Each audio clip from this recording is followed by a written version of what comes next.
What's up, guys? This is Bulva the Fell-Handed, and today we have some Cromwell Snakebite action for you. We are on Lakeville, standard battle. The greens have taken the northern spawn, and the reds the southern. Now, guys, you're going to see a few errors in this gameplay as I'm trying to feel out this tank. I haven't had a snakebite before, and this is, second, third game tops. And I'm trying to get used to the speed, the mobility of this tank. As you can see here in a moment, I almost put this thing in the drink. I'm just not used to this speed. I'm not used to the gun. I'm not used to the shell velocity. I'm not used to the camouflage. So there's a lot of things that I'm not really used to on this tank. And I have a okay crew in it. I've got like 5 perks.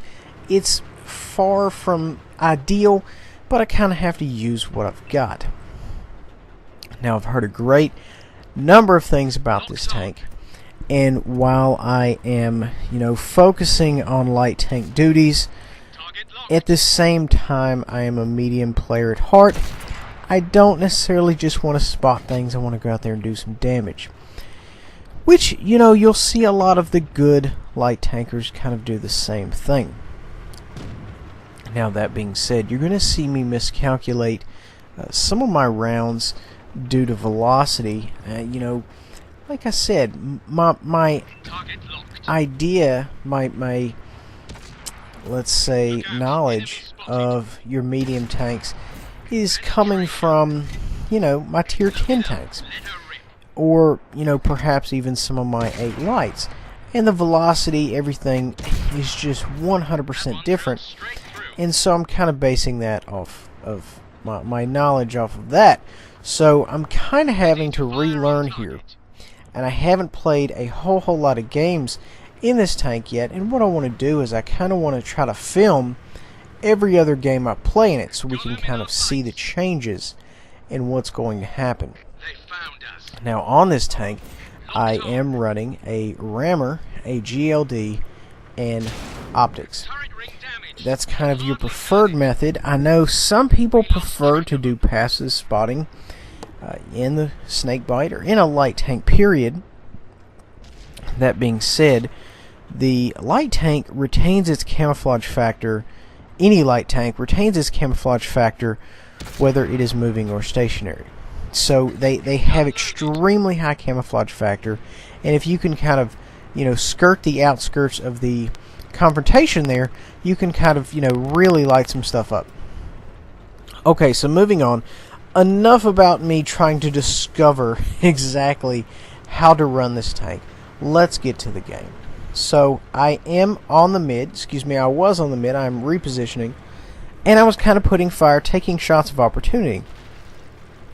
I realized not a lot was going on there. If I keep pushing up, that ARL will continue to put fire on me from his location there at J7.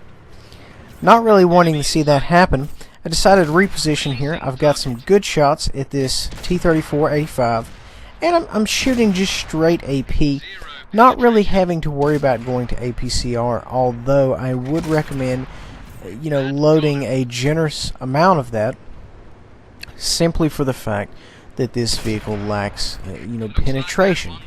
So just keep that in mind. If you own a Snakebite, I am sure you know about it. So moving on, we're aware of what's going on as far as the teams go. We're putting in some pretty good work. Now, we do have a Panther up here, as well as a Japanese Super Heavy. I immediately come around the corner, lock eyes with him, and I say, you know what, we're not doing that. And I decide to go up here with this other gentleman and engage this Panther. I immediately switch to APCR, and I try to kind of back up to where I can kind of finesse one into his lower plate. I was being pushed a little bit by this gentleman locking up into me. And I say, you know what, he's going to come around and hit that Panther from the back. I'm going to hit him from the front. I aim one in. Try to go on his lower plate, end up putting one in his upper, but you know what? The APCR went right through it. So I say, you know what? Maybe I can just finesse this auto lock. Now, I do know, since I own every German tank in the game that the Panther has astounding DPM. So I am being very cautious, and that's why I kind of timed my my peeking out. The Japanese Super Heavy here decides to come out and help his buddy, and I'm just trying to, you know, get some shots right into the side of him here. Now I could switch back to AP, but I don't really want to press my luck. I just want to essentially just, you know, get some good solid pins with APCR into the side. Now, you know, a lot of people complain about the gun on this tank. The only thing is, I have found that I don't really care for is the velocity, and I honestly think that you can work around that. You know, since we're wrapping this game up, I just kind of want to, you know, discuss my closing thoughts on the tank. That's kind of what I think the biggest hurdle I'm going to have is getting used to the gun. 1400 damage, 441 spotting. Guys, I really hope you enjoyed. Please remember to like, subscribe, and share, and we'll see you guys next time.